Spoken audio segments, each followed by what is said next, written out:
आज या ठिकाणी आपण साळुंके या कुटुंबाच्या घरासमोर आहे. पाठीमागे आपण बघतोय हा ते 12 ते 13 जनावरांचा गोठा आहे.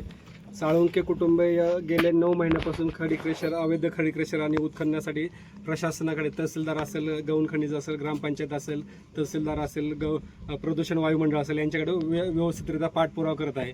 ते पाठपुरावा करत असताना त्यांनी त्याचे 2-2, 3-3 स्मरणपत्र दिलेले आहेत आणि त्या स्मरणपत्राच्या अनुषंगाने गेल्या 26 तारखेला या ठिकाणी तहसीलदारांच्या पत्रानुसार सर्कल मॅडम, खराटे मॅडम यांनी संबंधित तक्रारदार याला पत्र देऊन या खनिजावरती पंचनाम्यासाठी बोलवलं होतं. ते बोलवल्यानंतर त्याला त्या ठिकाणी मारहाण झाली. मारहाण झाल्यानंतर त्यांनी रितसरपणे गुन्हा दाखल केला. गुन्हा दाखल केल्यावरती विरोधी पार्ट्यांनी 26ला भांडण झालं.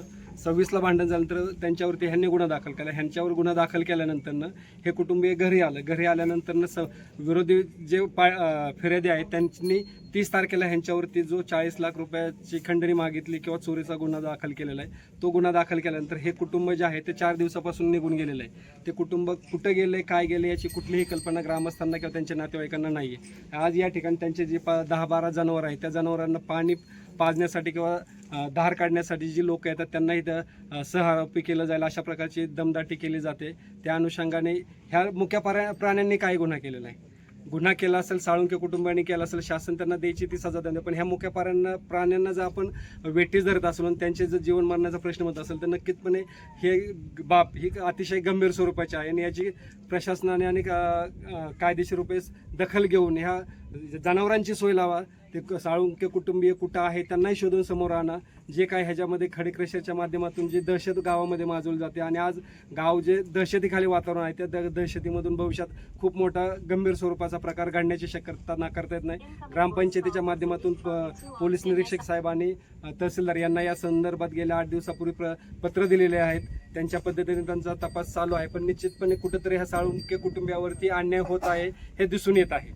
या संदर्भात प्रशासनाची दखल घेऊन योग्य ती भूमिका आणि त्या योग्य त्या कुटुंबाला न्याय देण्याची प्रक्रिया पार पाडावी ही मी ग्रामस्थांच्या वतीनं मागणी करत आहे आपल्या माध्यमाच्या वतीनं. मी Chandramohan Narayan Gaikwad, retired scientific officer. डिफेन्समधून रिटायरमेंट झाल्यानंतर एक पीसफुल लाईफ जगावं म्हणून माझ्या गावी आलेलो आहे 3 वर्षापासून.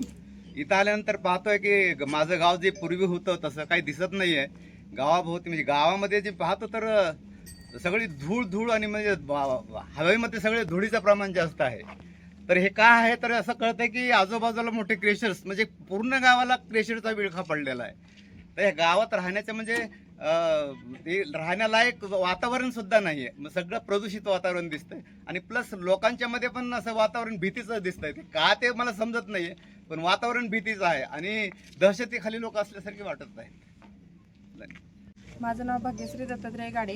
मी संदीप साळुंके यांची मामी आहे आणि त्यांना आम्ही 2-3 दिवसापासून कॉल करतोय. आमचा दररोज कॉल असतो आणि असं होतच नाही की कधी कॉल होत नाही. तर 2-3 दिवसापूर्वी कंटिन्यू कॉल करतोय, त्यांचा फोन लागत नाही सारखं. मग आम्ही इथं आलो तर त्यांच्या म्हणजे सगळे बांधकामाचे सगळे दरवाजे वगैरे लॉक होते.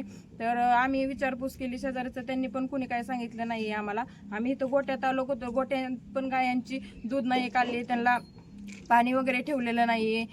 लहान लहान वासरं पण खूप ओरडत आहेत. तर गायांची सगळी दूध त्या सडातून सगळं निघत आहे. तर नाही का, मग तसंच आहे अजून, ते काही केलेलं नाही. तर काय झालंय, ते कुठे गेलेत, काय झालंय, काहीच माहीत नाहीये. त्यांच्यावर काय खोटे आरोप कसले लागलेत, काही माहीत नाही आम्हाला. तर असं का मी म्हणते नाही का, तर त्यांच्यावर खूप गुन्हा दाखल केलेला आहे. खोटा कसला केलाय काय, तर त्यांच्या खूप दिवसापासून ते सारखे म्हणतात नाही का, आम्ही टेन्शनमध्ये आहोत का आहोत. तर त्यांचं एवढं मोठं त्यांनी खूप कष्टातून खूप मोठं घर बांधलेलं आहे. तर त्या घराला सुद्धा त्या भिंतींना सगळे आतून चिरा वगैरे फुललेले आहेत नाही का. तर असं नाही होऊ नाही मी म्हणते कोणाच्या बाबतीत. आणि धन्यवाद.